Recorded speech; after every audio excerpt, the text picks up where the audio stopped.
साहित्य का आशय ही होता है जिसमें सबका हित छिपा हो। साहित्य है तो जीवन है, और ये श्यामपट्ट है जो, इसको मैं एक अपना अस्त्र शस्त्र बना लिया हूँ कि महंगा है राजमार्ग क्योंकि करोड़ों की लागत से बना है, अमले से इसकी उम्र पूछना मना है। श्रीमान चिंतित होइए मत, अति शीघ्र जीर्णोद्धार की भी योजना है। एक बार बस मुझे पुकारो जैसे कोयल सदा पुकारे। नमस्कार, आप द लोक मीडिया देख रहे हैं और मैं हूँ तेज साहू। मेरे पीछे है कविता चौराहे पर, या यूँ कहूँ कि जिसके सामने मैं हूँ, यानी वो स्थापित है 2005 में लगभग इसकी नींव रखी गई थी। अभी हम हैं राजधानी से दूर मुंगेली में एक बेहतरीन पहल की जा रही है कि आज से नहीं, बहुत अरसे से जो है यहाँ पे एक कविता जो है लिखी जाती है चौराहे पर। क्या कुछ है पूरी कहानी आपको पूरी बताने वाले हैं। कविता चौराहे पर जब बात आती है तो क्या है कविता चौराहे और कैसे इसकी शुरुआत हुई है? संस्थापक है, संयोजक है जो हमारे सामने हैं। मैं राकेश गुप्त निर्मल, कविता चौराहे पर से।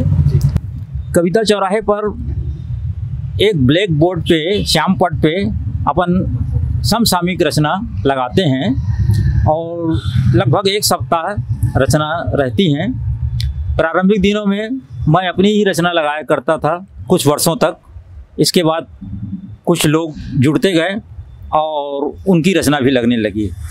इसको लगाने के हमारा एक 3 उद्देश्य मेरे थे कि एक तो साहित्य से आम जन को जोड़ना। साहित्य से आम जन बहुत कट गया है। हम साहित्य में आम जन के बारे में तो बोलते हैं, लेकिन आम जन साहित्य के बारे में नहीं सोचता। तो मैंने सोचा कि यह आम जन को साहित्य से जोड़ा जाए। दूसरा, छिपी हुई प्रतिभा और युवा कवियों को भी मंच मिले। और एक तीसरा उद्देश्य था कि नगर में कुछ साहित्यिक हलचल बनी रहे। यही तीनों उद्देश्य लेके और चल रहा हूँ और आज बिल्कुल सफलता मिली है। अभी वर्तमान में 357वां अंक लगा हुआ है। इसकी शुरुआत 2005 से मैंने की और 2-4-5 साल के बाद फिर हमारे बड़े भैया आदरणीय जगदीश प्रसाद देवांगन जी, जो अभी वर्तमान में इस मंच के सह संयोजक हैं और लिखावट का काम वो ही देखते हैं। ब्लैक बोर्ड पे लिखने का जो भी सुवाच्य अक्षर में वो लिखते हैं और बहुत ही आकर्षक रहती है उनकी राइटिंग। क्या है कि मैं शिक्षक रहा हूँ और बचपन से मेरी रुचि लिखने पढ़ने में रही है और सौभाग्य से शिक्षक बनने पर मेरे अक्षर जो हैं और सुंदर बनने लगे और इस प्रकार से मैंने अपना जो है ये काम किया। और सन 1988 से मैं साहित्य से जुड़ा और हमारे छोटे भाई राकेश गुप्त से ऐसा जुड़ने का मौका मिला यहाँ पर स्थानीय होने के कारण से। और दोनों मिल करके, क्योंकि दोनों साहित्य से जुड़े हुए हैं और साहित्य में माने गोष्ठियों में बैठना होता है, संपर्क हुआ और उसके बाद इसमें मैंने अपना काम सहभागिता मैंने देना शुरू किया। तो अब ये कहूँ कि साहित्यिक रचनाएं जो हैं जैसे कुछ भी पहले से रहा, अब उसमें निखार आता जा रहा है और हमारी जो गतिविधियाँ जो हैं जो बढ़ती जा रही हैं, लोग मुंगेली नगर के लोग अपना कुछ रुचि रखते हैं और यहाँ बोर्ड के आमने सामने से निकलने पर वो देखते हैं और इसके माध्यम से हमको ये लगा कि लोग जागरूक हो रहे हैं, लोग रुचि ले रहे हैं। इस प्रकार से हम उसका अधिक से अधिक उपयोग करना चाह रहे हैं। मुंगेली नगर जो है अच्छी तरह से साहित्य के प्रति जागरूक हो, रुचि प्राप्त करे, ऐसा हमारी इच्छा है। अब समय की तो बात है कि क्या है कि जो रचना होती है वो रचना को पहले ध्यान में रखना पड़ता है और उस लिखने के प्रश्न के लिए हमको क्या किस ढंग से लिखें इसके लिए सोचना पड़ता है, कुछ तो सोचना पड़ता है। और उस आधार पर सोचने पर कितनी दूरी पर हम लाइन लें, 10 लाइन की हो कि 8 लाइन की हो कि 6 लाइन की हो, तो उस आधार पर उसको सोचना और दिमाग पर स्केच बनाना कि हमको ऐसे लिखना है और ज़रूरत पड़ती है तो उसके रचनाओं के आधार पर वो कुछ रेखांकन भी करना पड़ता है, और ऐसे करके और समय पर्याप्त लगता है। उसके लिए समय निश्चित नहीं कहा जा सकता कि इतना समय में लिखा जाता है करके, कभी समय कम लगता है, कभी ज़्यादा लगता है, लेकिन मन संतुष्ट हो जाता है जब उसको पूरा हम लिख लेते हैं। तो इसमें सबसे बड़ी शर्त होती है समसामयिक रचना को ही अपन स्थान देते हैं, और रचनाकारों से अपन ये अपेक्षा करते हैं कि बहुत साधारण शब्दों में अच्छी बातें हों, वजनदार बातें हों, ऐसी रचना को ही प्राथमिकता दी जाती है। कोई जैसे उनकी अपनी रचना है, अब तक भिजवाना चाहे तो किस माध्यम कैसे क्या करें?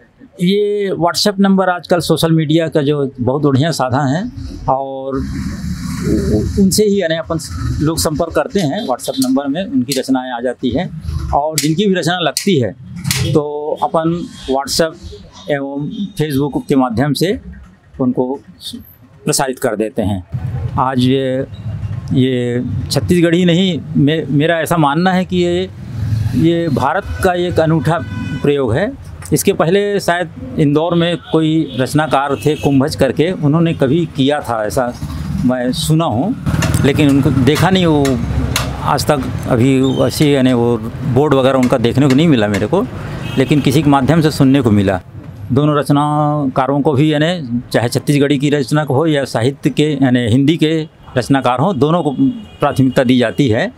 बस ये ध्यान है कि देते हैं अपन कि कोई तुकबंदी ना हो, उसमें कुछ साहित्य भी हो। अब छत्तीसगढ़ी की रचना, जैसे कि अब छत्तीसगढ़ का कोई भूगोल बता रहा है, वो डोंगरगढ़ की माता वो बमलेश्वरी और रतनपुर की माँ दाई, ऐसा ना हो, ये बहुत हो गई। उसमें कुछ साहित्य हो, और छत्तीसगढ़ी की जो रचनाएं हैं उसमें ऐसा ना हो कि छत्तीसगढ़ के लोग दीनहीन हैं और इसी मैंने बस केवल बासी पेज खाने वाले हैं, ऐसा ये रचना को मैं महत्व नहीं देता। कुछ यानी छत्तीसगढ़ भी आगे बढ़ रहा है, और यहाँ भी यानी अच्छे रचनाकार हैं, बढ़िया अच्छी रचनाएं लिखते हैं छत्तीसगढ़ी में। ऐसे लोगों को अपन चयन करते हैं, उनकी रचना को प्रसारित करते हैं। जब से अपन रचना यानी इसको लिखना शुरू किए हैं, तब से पूरा यानी पूरी की पूरी रचनाएं सबका संकलन किया गया है, और बहुत जल्द ये अपने कार्य योजना में है हिंदी और छत्तीसगढ़ी के अलग अलग संकलन निकाले जाएंगे, और उसमें चयन किया जाएगा जो अच्छी रचनाएं हों। क्योंकि अब अभी समझ लीजिए 357वां, तो उसमें सभी रचनाएं को तो नहीं ले पाएंगे, लेकिन जो अच्छी रचनाएं हैं उनको अपन प्रसारित करेंगे, प्रकाशित करेंगे संकलन में।